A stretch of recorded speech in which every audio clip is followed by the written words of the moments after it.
امروز قرار راجع به یه جایزه خاص حرف بزنیم که اسمش یک دنیا وزن داره. جایزه پریتزکر، معروف به نوبل معماری. جدی؟ آره دقیقاً. این جایزه تو سال 1959 شاکر. نره حاشیه.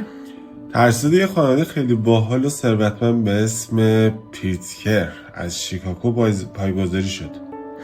هدفش چی بود؟ هیچی، شاه بره.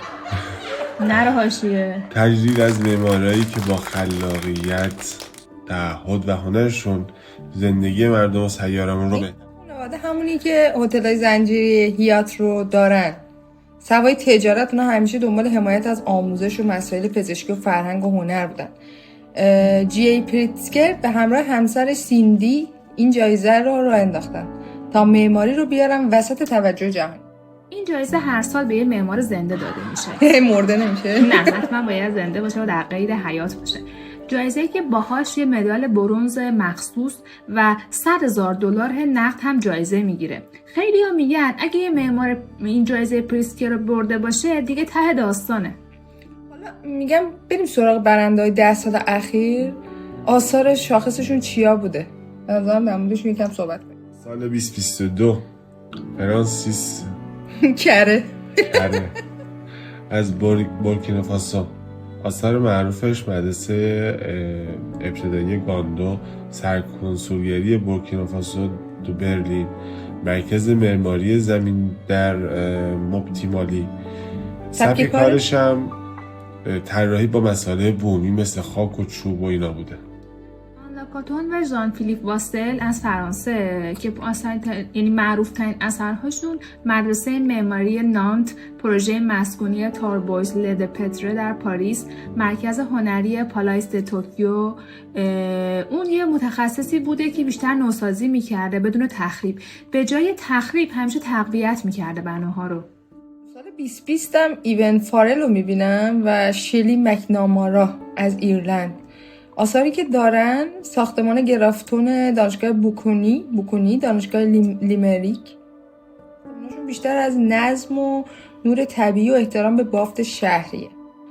سال 2019 آرتا ایسوزاکی، از اسمش هم مشخصی که ژاپنیه. آثار معروفش برج هنر میتو، استاد سبک تلفیقی شرق و غرب، مدرن ولی با ریشه‌های سنتی. کریشنا دوشی از هنده که اثرهای معروفش مؤسسه مدیریت بنگلور، شهرک آرانیا برای اقشار کم درآمد ساخته. یه جورایی تجسم واقعی معماری انسان محور رو تو جنوب آسیا پیاده کرد.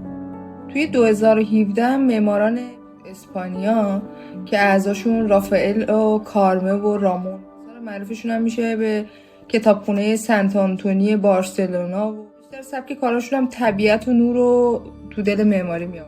آلخاندرو راونا از شیلی، از تو سال 2016 که آثار معروفشون برج‌های سیامی دانشگاه پاپی کاتولیک شیلی، اجتماعی، طراحی اقتصادی، کارآمد و مردمی. مرسی از اطلاعات خوبی که دادین. سال 2015 فرایتو از آلمان بوده که از اثرهای معروفش هم استادیوم المپیک مونیخ، پاویون آلمان در نمایشگاه 67 مونترال بوده. سازه‌های سبک پارچه‌ای کار می‌کرده. سبکش هم بیشتر سازه‌های کششی و الهام گرفته از طبیعت هست. یه جوری معمار مهندس طور بوده. شیگروبان دیگه. 2014 شیگروبان از ژاپن. آثار معروفش هم میشه یه دونه کلیسای مقوایی در زلزله‌زده‌های کوبه رو اسم بود. مخصص استفاده از مواد غیر متعارف بوده کارش، مثل لوله‌های مقوایی، نوآور بوده و انسان دوست.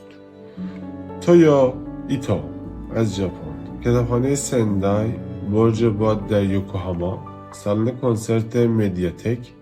آثارش ترکیب تکنولوژی با شعر و فلسفه است. 2012 هم وانگ شو از چین بوده که از اثراش موزه تاریخ نینگبو، پردیس دانشگاه نینگبو، خانه نینگبو تنگتو. معماری بوده که مصالح سنتی و مدرنیته رو با هم تلفیق میکرده با هویت چینی. البته خب بچه‌ها، اینم از یه مرور سریع از جایزه‌های پریتزکر توی یه دهه اخیر که البته معروف‌تریناشو ما اسم نبردیم، مثل زاهدید و نورمن فاستر. بیشتر خواستیم معمارهایی رو اسم ببریم که خیلی هم به گوشمون شاید نخورده بود. و سوالی که خیلی بر من بولده و شاید ذهن شما رو هم درگیر کرده باشه اینه که هیچ آثار و هیچ معماری از ایران توی این جایزه برنده نشده.